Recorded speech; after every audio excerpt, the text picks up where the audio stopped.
வணக்கம். இன்றைய நம்மளோட இந்த ஆழமான கலந்துரையாடலுக்கு எல்லாரையும் வரவேற்கிறோம். வணக்கம். இன்னைக்கு நம்ம பார்க்க போறது ஒளி பெறும் சுவை வைர சூத்திரம் அப்படிங்கிற ஒரு விளக்க உரை. இது 1977ல கொடுத்த ஒரு பேச்சு. ஆமா. புத்தரோட ரொம்ப புகழ்பெற்ற வைர சூத்திரத்தோட மைய கருத்துக்களை இது எப்படி விளக்குதுன்னு பார்க்க போறோம். தியானம்னா என்ன? இந்த நான் அப்படிங்கிறது உண்மையிலேயே என்ன? புத்த போதனைகளோட சாரம் என்ன? இது மாதிரியான விஷயங்களை கொஞ்சம் அலசலாம். ம். நீங்க என்னைக்காவது யோசிச்சிருக்கீங்களா? நாம நான்னு சொல்றோமே, அது ஒரு நிரந்தரமான உண்மையா? இல்ல மாறிக்கிட்டே இருக்கிற ஒரு தோற்றமா? அப்படின்னு. நல்ல கேள்வி. இந்த சூத்திரமே புத்தருக்கும் அவரோட சீடர் சுபூதிக்கும் நடுவுல நடந்த ஒரு ஆழமான உரையாடல் மாதிரி தான் இல்லையா? ஆமா, அதுதான் அதோட அழகு. இந்த விளக்க உரையும் அந்த உரையாடலோட தன்மையை நல்லா கொண்டு வருது. இது வெறும் தத்துவங்கள் லிஸ்ட் பண்ற மாதிரி இல்ல. ஆமா. கேள்வி பதில் வழியா படிப்படியா ஆழமான உண்மைகளை நோக்கி கூட்டிட்டு போற ஒரு பயணம் மாதிரி. சரி, அப்போ முதல் பாயிண்ட்டுக்கே வருவோம். புத்தர் ஒரு குறிப்பிட்ட கோட்பாட்டையோ இல்ல ஒரு நிலையான அமைப்பையோ குடுக்கல அப்படின்னு இந்த உரை சொல்லுது. இது இது கொஞ்சம் ஆச்சரியமா இருக்கே. பொதுவா மதங்கள், தத்துவங்கள் ஒரு கட்டமைப்பு குடுக்கும்ல. ஏன் புத்தரோட வழி வேற மாதிரி இருக்கு? ஆமா, இது ரொம்ப முக்கியமான ஒரு அடிப்படை வேறுபாடுன்னே சொல்லலாம். புத்தர் அவர் தன்னை ஒரு தத்துவஞானியா பார்க்கல. ஓ! அவர் ஒரு டாக்டர் மாதிரி, ஒரு மருத்துவர் மாதிரி. யோசிச்சு பாருங்க, கண்ணு தெரியாத ஒருத்தருக்கு வெளிச்சத்தை பத்தி 1000 பக்கம் விளக்குறத விட ம். பார்வைக்கு மருந்து கொடுக்கறது தான் முக்கியம். கரெக்ட். பார்வைக்கு மருந்து குடுக்கறது தான் முக்கியம். அது மாதிரி புத்தர் உலகத்த பத்தி பெரிய விளக்கங்கள்லாம் குடுக்கல. ஆனா உண்மைய நீங்களே நேரடியா அனுபவிக்கிறதுக்கு என்ன வழி? அதுக்கான ஒரு திறவுகோல், ஒரு அணுகுமுறை, அத மட்டும்தான் கொடுத்தாரு. அவர் கொடுத்தது ஒரு மேப் இல்ல, ஒரு கம்பஸ் மாதிரி. வழிய கண்டுபிடிக்க உதவும். ஓ! புரியுது. அதனால இது ஒரு இறுக்கமான கோட்பாடு கிடையாது. இது ஒரு செயல்முறை, ஒரு பார்வை. அப்போ இந்த பாத காலத்துக்கு ஏத்த மாதிரி மாறுமா? இல்ல மாறாதா? ஏன்னா சுபுதி கேக்குறாரு, எதிர்காலத்துல ஞானம் பெற்றவங்க இருப்பாங்களான்னு. அதுக்கு புத்தர், "அப்படி பேசாதே சுபுதி" அப்படின்னு கொஞ்சம் கடுமையாவே சொல்றாருன்னு உரை சொல்லுது. இது ரொம்ப சுவாரஸ்யமா இருக்கு. ஏன் அப்படி சொன்னாரு? நாம கூட நினைக்கிறோம்ல, நம்ம காலம் ரொம்ப ஸ்பெஷல், இல்ல ரொம்ப மோசம் அப்படின்னு. நிச்சயமா. அங்கதான் ஒரு சின்ன அகங்காரம் ஒளிஞ்சிருக்கு. பாருங்க, எங்க காலம்தான் பொற்காலம், இனி இப்படி ஞானிகள் வரமாட்டாங்க அப்படின்னு நினைக்கிறது. ஆமா. இல்லனா, ஐயோ இது கலியுகம், இதுல ஞானமெல்லாம் சாத்தியமே இல்ல அப்படின்னு நினைக்கிறது. ரெண்டுமே ஒண்ணுதான். சரி, சரி. இந்துக்கள் கலியுகம் சொல்றாங்க, சமணர்கள் பஞ்சம காலம்ங்கறாங்க, கிறிஸ்தவர்கள் கடைசி நாட்கள்ங்கறாங்க. இது எல்லாமே அந்தந்த காலத்துல இருந்தவங்க கிட்ட இருந்த ஒரு எண்ணம் தான். சுபூதி மாதிரி ஒரு பெரிய ஆன்மீகவாதி கிட்டயே அந்த எண்ணம் இருக்கு பாருங்க. ஆமா. ஆனா புத்தர் என்ன சொல்றாரு? உண்மை காலத்துக்கு அப்பாற்பட்டது. நீங்க தேடுனா எந்த காலத்திலயும் ஞானம் சாத்தியம். காலம் ஒண்ணும் செய்யாது. அதுக்கு பாரபட்சம் இல்ல. ம். அது சாதகமாவும் இல்ல, பாதகமாவும் இல்ல. தேடறரோட தாகம்தான் முக்கியம். வயசானவங்க அவங்க இளமை காலத்தை நினைக்கிற மாதிரி. இல்ல ஆதாம் ஏவாள் ஏதன்ல இருந்து வெளியே வந்தப்போ நாம ஒரு புரட்சிகரமான காலத்துல வாழ்றோம்னு நினைச்ச மாதிரி மனுஷங்க எப்பவுமே அவங்க இருக்கிற காலத்துக்கு ஒரு முக்கியத்துவம் கொடுத்துட்றாங்க. ஆனா உண்மை அப்படி இல்ல. காலம் தூய்மையானது, அதை நாம் மாசுபடுத்த முடியாது. இது நல்ல கருத்து. அப்போ அந்த காலமற்ற உண்மைய அடையணும்னா என்ன மாதிரி ஒரு மனநிலை தேவை? புத்தர் சொல்றாரு, ஓர் அமைதியான சிரத்தையின் ஒரு சிறு சிந்தனையே ஒரு மனிதனை மாற்றுவதற்கு போதும் அப்படின்னு. நாம சாதாரணமா நம்பிக்கைன்னு சொல்றதுக்கும் இந்த சிரத்தை அதாவது ஸ்ரத்தாக்கும் என்ன வித்தியாசம்? அதுலயும் அமைதியான சிரத்தை ஏன் முக்கியம்? ம், நல்ல கேள்வி. பொதுவா நாம பாக்குற நம்பிக்கை இருக்குல்ல, அது பெரும்பாலும் பயத்திலிருந்து வர்றது. ஓ! கடவுள் தண்டிப்பாரோங்கிற பயம், வாழ்க்கையில தோத்துடுவோமோங்கிற பயம், சாவு பயம். இதிலிருந்து தப்பிக்க ஒரு ப்ரொடெக்ஷன் மாதிரி நம்பிக்கையை பிடிச்சுக்கிறோம். ஆனா புத்தர் சொல்ற சிரத்தை அப்படி இல்ல. அது பயத்திலிருந்து வரல. அது வலிமையிலிருந்து வருது, தன்னம்பிக்கையிலிருந்து வருது. வலிமையிலிருந்தா? ஆஹா, இது ஒரு விதமான முழுமையான நம்பிக்கை, டோட்டல் ட்ரஸ்ட். ஒரு எப்படி சொல்றது, ஒரு லெட்டிங்கோ. ஒரு பலவீனமான பயந்த மனுஷன் எப்பவும் தன்னை காப்பாத்திக்கவே பார்ப்பான். அவனால முழுசா சரணடைய முடியாது. சரி. ஆனா தம் மேல நம்பிக்கை இருக்கிற வலிமையான ஒருத்தரால மட்டும்தான் இந்த பிரபஞ்சத்துக்கிட்ட தன்னை ஒப்படைக்க முடியும். இந்த இருப்பு எனக்கு எதிரானதில்ல அப்படிங்கிற ஒரு ஆழமான புரிதல் இருக்கும். தெரியாத விஷயத்த தைரியமா எதிர்கொள்ள முடியும். வலிமையானவனால மட்டும்தான் சரணடைய முடியுங்கிறது நாம பொதுவா நினைக்கிறதுக்கு உல்டாவா இருக்கே. ஆமா, இதுதான் இங்க இருக்கிற முக்கியமான விஷயம். வலிமைனா அடுத்தவங்கள அடக்கிறது இல்ல, பயம் இல்லாம இருக்கிறத ஏத்துக்கிறது. ம், அப்புறம் அந்த சிறுத்தை அமைதியானதா இருக்கணும்னு புத்தர் சொல்றதுக்கு காரணம் அது மனசோட சத்தத்துல இருந்தோ இல்ல பல ஆப்ஷன்ஸ் நடுவுல குழம்பி போய் எடுக்கிற முடிவா இருக்கக்கூடாது. சரி. உதாரணத்துக்கு அந்த கிறிஸ்தவ கன்னியாஸ்திரி கதை சொல்றாங்கல்ல, இயேசுவா புத்தரான் குழப்பம். அவசரப்பட்டு முடிவெடுக்காம தியானம் பண்ணி மனசு அமைதியான பிறகு உள்ள இருந்து ஒரு தெளிவான தேர்வு தானே வருது. ஆமா. அது மேலோட்டமான தேர்வு இல்ல, ஆழமான புரிதல்ல இருந்து வர்ற அமைதியான உறுதி. அதுதான் அமைதியான சிரத்தை. அதை கட்டாயப்படுத்தி வர்றதில்ல, அது மலர்றது. ஓகே. ஆஹா, இந்த அமைதியான சிரத்தையோடு பயணிச்சு உண்மையை உணர்ந்தவரை எப்படி இருப்பாரு?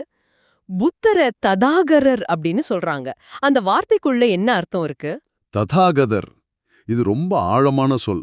பல அர்த்தங்கள் இருக்கு. ஒண்ணுக்கு ஒண்ணு முரணா இருக்கிற மாதிரி கூட தோணும். அப்படியா? ஆமா, ஒண்ணு ததா ஆகுதா அப்படின்னா இப்படி வந்தவர்.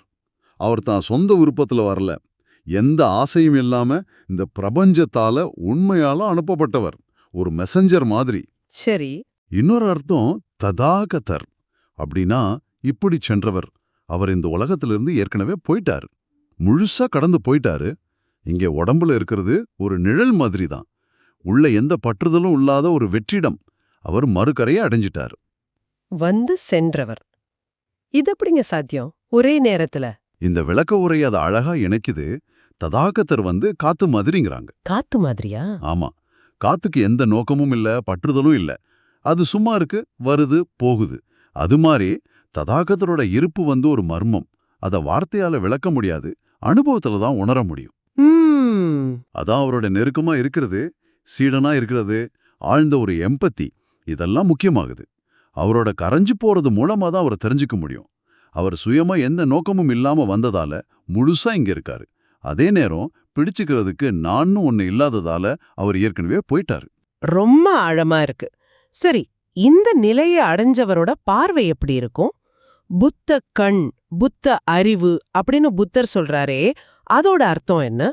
இது யோக மரபுல சொல்ற மூன்றாவது கண்ணு, இல்ல சிவனோட நெற்றி கண்ணு சொல்றோம்ல, அது சம்பந்தப்பட்டது. நமக்கு இருக்கிற ரெண்டு கண்ணும் இயல்பாவே உலகத்தை ரெண்டா பிரிச்சு பாக்குது. நல்லது கெட்டது, நான் மற்றவங்க, அன்பு வெறுப்பு, பகல் ராத்திரி, இப்படி. ஆமா. ஆனா புத்த கண் அப்படிங்கிறது இந்த ரெண்டுக்கும் பின்னாடி இருக்கிற அடிப்படை ஒற்றுமைய பாக்குற பார்வை. ஓ. அந்த பார்வை வந்துருச்சுன்னா எதிரும் புதிருமா நினைச்சதெல்லாம் ஒன்னோட ரெண்டு முகம்னு புரியும். ரெண்டு கண்ணும் ஒன்னாயிடும். இயேசு கூட சொல்றாருல்ல, உன் கண்கள் ஒன்றாக இருந்தால் உன் முழு உடலும் ஒளியால் நிறந்திருக்கும்னு. ஆமா, கேள்விப்பட்டிருக்கேன். யதார்த்தத்தை அது எப்படி இருக்கோ அப்படியே யதா பூதம் பாக்குறதுதான் புத்தக்கண். அந்த பார்வையால் வர்ற தெளிவுதான் புத்த அறிவு. இது பிரிவினைகளை கரைக்கிற பார்வை. நிஜமாவே உலகத்தை பாக்குற விதத்தையே மாத்துற மாதிரி இருக்கு. இப்போ இந்த நிலையை அடைஞ்ச போதிசத்துவரோட இலக்கணம் பத்தி பேசலாம். உரை சொல்லுது, போதிசத்துவர்கிட்ட சுயத்தை பத்தி கருத்து, இருப்ப பத்தி கருத்து, ஆன்மாவை பத்தி கருத்து, நபரை பத்தி கருத்து, இது எதுவுமே இருக்காதுன்னு. இது நாம யாரு, இந்த உலகம் என்னன்னு வச்சிருக்கிற அத்தனை நம்பிக்கையும் உடைக்கிற மாதிரி இருக்கே. ஆமா, இதான் இந்த போதனையோட உச்சகட்டமான ஒரு புரட்சின்னே சொல்லலாம். இதெல்லாம் ஞானத்துக்கு 8 தடைகள்னு சொல்றாங்க. இதை தாண்டினவர் தான் போதிசத்துவர். முதல் 4 மறுப்புகள் இந்த நான் அப்படிங்கிற மாயையே உடைக்கிறதுக்கு அடிப்படை. சொல்லுங்க. 1, சுயம், செல்ஃப் பற்றிய கருத்து இல்ல. நான், என்னுடையதுங்கிற எண்ணம், அந்த அகங்காரம் ஒரு கட்டமைப்பு தான், ஒரு மாய. உண்மையில நம்ம வெறும் பஞ்சபூதங்களோட ஒரு சேர்க்கை. அதை பிரிச்சு பார்த்தா நிலையான நான்னு எதுவுமே இல்ல. சரி. இதுதான் மற்ற பல ஆன்மீக வழிகள்ல இருந்து புத்தரை வேறுபடுத்தது. அவர் ஆன்மா மாதிரி எதையும் ஏத்துக்கல, ஆழத்துல இருக்கிறது வெறுமைதான்னு சொல்றாரு. இதுதான் துன்பத்துக்கு காரணமான பற்றுதலை அறுக்கிற வழி. 2, இருப்பு, பீயிங் பற்றிய கருத்து இல்ல. நாம ஒரு நிலையான தன்மை இருக்கிறதா நினைக்கிறோம். குழந்தையா இருந்தனா, இப்ப இருக்கிறன்னா, வயசான காலத்துல இருக்க போறன்னா, இது ஒரே ஆளுதான்னு நம்புறோம். ஆனா வாழ்க்கைங்கிறது ஒரு நதி மாதிரி ஓடிக்கிட்டே இருக்கிற ஒரு ப்ராசஸ். ஆமா, மாறிக்கிட்டே இருக்கு. ஆமா, ஒவ்வொரு கணமும் மாற்றம். அங்க நிலையான இருப்புன்னு ஒண்ணுக்கு இடமே இல்ல. புரியுது. 3, ஆன்மா பற்றிய கருத்து இல்லை. உடம்புக்குள்ள வசிக்கிற அழியாத தனிப்பட்ட ஒரு ஆன்மா இருக்குன்னு பொதுவா நம்புறோம். புத்தர் அதையும் மறுக்கிறாரு. உள்ள இருக்கிறது தூய வெளி, ஒரு பாசிபிலிட்டி, ஒரு வரையறுக்கப்பட்ட பொருள் இல்ல. இதுவும் வித்தியாசமா இருக்கு. 4 நபர் பற்றிய கருத்து இல்ல. இந்த பிறவியிலிருந்து அடுத்த பிறவிக்கு தொடர்ந்து போற ஒரு நிரந்தரமான ஆளுமை இல்ல நபர் இருக்குன்னு நினைக்கிறோம். புத்தர் அதையும் மறுக்கிறாரு. செயல்களோட தொடர்ச்சி இருக்கு, ஆனா அந்த செயல்களை செய்யற ஒரு நிலையான நபர் இல்லைங்கிறாரு. அப்பா, இந்த முதல் 4 மறுப்புகளே நம்ம அஸ்திவாரத்தையே ஆட்டுது. அப்போ மிச்சம் இருக்கிற 4 தடைகள் அது இந்த இன்மை நிலையை இன்னும் ஆழமாக்குதா? கரெக்ட். சரியா சொன்னீங்க. அடுத்த நாளும் இந்த இருமை இல்லாத பார்வைய இன்னும் விரிவாக்குது. சொல்லுங்க. 5வது தம்மம் அதம்மம் பற்றிய கருத்தில்ல. அதாவது நல்லது கெட்டது, புண்ணியம் பாவம் இந்த மாதிரி கருத்துக்களையும் தாண்டி போறது. உள்ள இது நல்லது இது கெட்டதுன்னு பிடிச்சுக்க எதுவுமே இல்ல. ஓகே. 6வது புலன் உணர்வு இல்லை, புலன் உணர்வின்மை இல்லை. இது கொஞ்சம் நுட்பமானது. உள்ள எதையும் பார்க்கறதுக்கு பொருள்னு ஒண்ணு இல்லாதப்போ பார்க்கறவருங்கிற எண்ணமும் மறைஞ்சிடும். சரி. அதனால புலன் உணர்வு நடந்துச்சு அப்படின்னு சொல்ல முடியாது. அதே நேரம் புலன் உணர்வு நடக்கல அப்படின்னு சொல்ல முடியாது. ஏன்னா அந்த ரெண்டுமே கடந்தாச்சு. இது எப்படின்னு கொஞ்சம் விளக்க முடியுமா? எப்படி சொல்றது? ஒரு தெளிஞ்ச அசையாத குளத்துல பிம்பம் தெரியாது. பிம்பம் தெரியலைங்கிறதுக்காக அங்க பார்வை இல்லைன்னு அர்த்தம் இல்ல. பார்க்கறவரும் பார்க்கப்படுற பொருளும் ஒன்னாயிட்ட நிலை அது. அந்த பிரிவினை மறைஞ்சிடுச்சு. அப்படியானால் நாம கேள்விப்படுறோமே, இந்த ஒளி தெரியுது, குண்டலினி எழும்புது, இந்த மாதிரி தீவிரமான ஆன்மீக அனுபவங்கள் கூட உண்மையான இலக்கு இல்லையா? நிறைய பேர் இதுதானே தேடுறாங்க. இது ஒரு மிக முக்கியமான கேள்வி. நிறைய பேர் இங்க தான் தடுமாறுவாங்க. இந்த உரை ரொம்ப தெளிவா சொல்லுது. நீங்க உள்ள எதையாவது பார்த்தா அது தெய்வீக ஒளியா இருக்கலாம், கடவுள் ரூபமா இருக்கலாம், பெரிய ஆனந்த அனுபவமா இருக்கலாம், குண்டலினி சக்தி ஓடுறதா இருக்கலாம். நீங்க இன்னும் பிரிஞ்சுதான் இருக்கீங்க. அப்படியா? ஆமா. பார்க்கறவர் வேற, பார்க்கப்படுற பொருள் வேற அப்படிங்கிற இருமை நிலை அங்க இருக்கு. உண்மையான ஞான நிலைங்கிறது பார்க்கறவரும் பார்க்கப்படுற பொருளும் பார்க்கற செயலும் ஒன்னாகி அந்த பிரிவினை சுத்தமா கரைஞ்சு போறது. கவனிப்பவரே கவனிக்கப்படுபவர். ஆமா, அப்சர்வர் இல் தி அப்சர்வ்ட். கோபி கிருஷ்ணா மாதிரி ஆட்கள் குண்டலினி அனுபவத்தை ரொம்ப பெருசா பேசினாலும் இந்த உரை அதை ஒரு உடல் சம்பந்தப்பட்ட ஒரு எனர்ஜி நிகழ்வா தான் பாக்குது. அதுவே கடைசி நிலை இல்லை. எந்த ஒரு அனுபவமும் அது எவ்வளவு தெய்வீகமா தெரிஞ்சாலும் சரி உங்களை உங்ககிட்ட இருந்து பிரிக்குது. அனுபவிக்கிறவரும் அனுபவமும் இல்லாத அந்த பிரிவினை இல்லாத நிலை தான் இறுதி இலக்கு. இது ரொம்ப புரட்சிகரமான கருத்து தான். அப்போ தியானம், மந்திரம், யோகா இந்த மாதிரி பயிற்சிகள், போதனைகள் எல்லாமே தற்காலிகமானது தானா? நிச்சயமா. அதுக்கு தான் புத்தர் அந்த புகழ்பெற்ற தெப்ப ஓமே சொல்றாரு. Raft analogy. ஆமா, கேள்விப்பட்டிருக்கேன். தம்மம், அதாவது போதனைகள், மத சடங்குகள், தியான முறைகள் இதெல்லாம் மறுக்கரையை, அதாவது ஞானத்தை அடையறதுக்கு உதவுற தெப்பம் மாதிரி. ரொம்ப முக்கியமான கருவிகள் தான், மறுக்க முடியாது. ஆனா கரையை அடைஞ்ச பிறகு தெப்பத்தை தூக்கிட்டு திரியக்கூடாது. ஆமா, அது எவ்வளவு முட்டாள்தனமோ அதே மாதிரி தான் ஞானம் அடைஞ்ச பிறகு இந்த கருவிகளையும் கருத்துக்களையும் பிடிச்சுக்கிட்டே இருக்கிறது. பற்றுதல்ங்கிற வியாதியை குணப்படுத்த வெறுமைங்கிற மருந்து தேவைப்படலாம். ஆனா வியாதி குணமான பிறகு அந்த மருந்தையும் விட்டுடணும். சரி சரி. இல்லனா அந்த வெறுமையே ஒரு புது பற்றுதலா, ஒரு புது வியாதியா மாறிடும். நோக்கம் என்னன்னா, எல்லா விதமான கருத்துக்கள், கருவிகள், அனுபவங்கள் அது எவ்வளவு உயர்ந்ததா இருந்தாலும் சரி, அது எல்லாத்தையும் தாண்டி போற ஒரு நிலையை அடையிறது தான். இது உண்மையிலேயே ஒரு பயங்கரமான விட்டுவிடுதல். அப்படியானால் இப்படி எல்லாமே கைவிடப்பட்ட பிறகு என்னதான் நடக்குது? அந்த கடைசி நிலை என்ன? அந்த கடைசி நிலை பரிநிர்வாணம், முழுமையான அமைதி. எந்த அசைவும் இல்ல, எந்த தடையும் இல்ல. கம்ப்ளீட்டா கரைஞ்சி போன நிலை. ஆனா போதிசத்துவர் அங்க ஒரு அற்புதமான தேர்வு செய்யறாரு. முழுசா மறைஞ்சு போகாம மத்த உயிர்களுக்கு உதவுறதுக்காக இந்த உலகத்துல கொஞ்ச காலம் தங்கறதுக்கு முடிவு பண்றாரு. அதுக்காக சித்தோத்பாத் அப்படின்னு ஒரு கருணை மனத்தை உருவாக்கிக்கிறாரு. ஓ, அவரோட பழைய ஆசைகள், பற்றுதல்கள் இதெல்லாம் இருந்த மனம் போயிடுச்சு.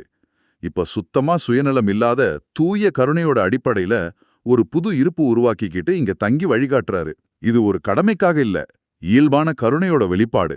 அற்புதமா இருக்கு. நிறைவா ஒரு முக்கியமான கேள்வி. புத்தர் சுபூதி கிட்ட கேக்குறாரு, நான் எதையாவது முழுமையா அறிஞ்சேனா இல்ல எதையாவது விளக்கினேனா? அதுக்கு சுபூதி ரொம்ப ஆழமா இல்லன்னு பதில் சொல்றாரு. இங்க ஏன் இல்லங்கிறது சரியான ஆழமான பதிலா இருக்கு. ஏன்னா ஏன்னா அந்த நேரத்துல சுபூதிக்கு உண்மை முழுசா புரிஞ்சிடுச்சு. கடைசி உண்மைங்கிறது அத வார்த்தையால பிடிக்க முடியாது, மனசால யோசிக்க முடியாது. நல்லது கெட்டது மாதிரி ரெண்டுக்கும் அப்பாற்பட்டது. அத அடையவும் முடியாது, விளக்கவும் முடியாது. அப்புறம் பரம்பொருள் தி அப்சல்யூட் அது சும்மா இருக்கு. அதை டிஃபைன் பண்ண முடியாது. அது புத்தர் மாதிரி ஞானிகள் வழியா பிரதிபலிக்குது. அவங்கள ஒரு கருவியா வச்சு தன்னை வெளிப்படுத்துது. அதுக்கு சான்ஸ்கிருதத்துல பிரபாவிதான்னு சொல்றாங்க. பிரபாவிதா. ஆமா, அதாவது பரம்பொருளால் உயர்த்தப்பட்டவங்க, அதோட ஒளிய பிரதிபலிக்கிறவங்க. புத்தர் ஒரு தூய கண்ணாடி மாதிரி, யதாபூதம். அவர் இருக்கிறத உள்ளது உள்ளபடி காட்டுறாரு, அவ்வளவுதான். அந்த கண்ணாடிக்கு நான் காட்டுறேங்கிற எண்ணம் இல்ல. அவர் எதையும் அறியல, அவர் எதையும் போதிக்கல. உண்மை அவர் வழியா வெளிப்படுது. அதுதான் சுபோதிக்கு புரிஞ்சது. அதான் இல்லன்னு சொன்னாரு. அப்போ இந்த ஆழமான கலந்துரையாடல்ல இருந்து இத கேட்டுக்கிட்டு இருக்கிற நீங்க எதை எடுத்துச் செல்லலாம்? ஞானம்ங்கிறது ஒரு பொருளை அடையறதில்ல, மாறாக நான்கிற எண்ணத்தையும் இருமை பார்வையையும் தாண்டி போற ஒரு வெறுமை நிலை. போதனைகள், பயிற்சிகள் எல்லாம் மறுகரையை அடைய உதவுற தற்காலிக கருவிகள் தான். ஆமா, உண்மையான நம்பிக்கை, அதாவது ஸ்ரத்தை, பயத்திலிருந்து வராம வலிமையிலிருந்தும் தன்னம்பிக்கையிலிருந்தும் வருது.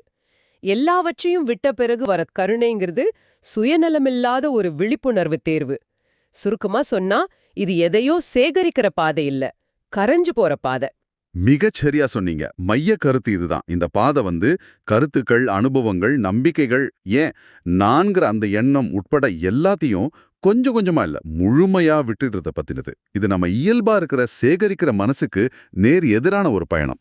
கரைஞ்சி ஒன்னாகி எல்லையற்றதா மாறதுக்கான பயணம். நிறைவா உங்களுக்காக ஒரு சிந்தனை. இறுதி யதார்த்தம் வார்த்தைக்கும் கருத்துக்கும் அப்பாற்பட்டது, அதை பிடிக்க முடியாதுன்னு இந்த உரை திரும்ப திரும்ப சொல்லுது. அப்படியென்றால் நம்ம அன்றாட வாழ்க்கையில புத்திக்கும் பகுத்தறிவுக்கும் அப்பாற்பட்ட அந்த பரம்பொருளை, அந்த எல்லையற்ற தன்மைய வெறும் அறிவுபூர்வமா மட்டும் இல்லாம உணர்வுபூர்வமாகவோ இல்ல அனுபவமாகவோ நீங்க எப்படி அணுக முயற்சி செய்யலாம்? வார்த்தைகள் தோத்து போற இடத்துல உங்க அனுபவம் எப்படி தொடங்கலாம்? இத பத்தி கொஞ்சம் யோசிச்சு பாருங்க.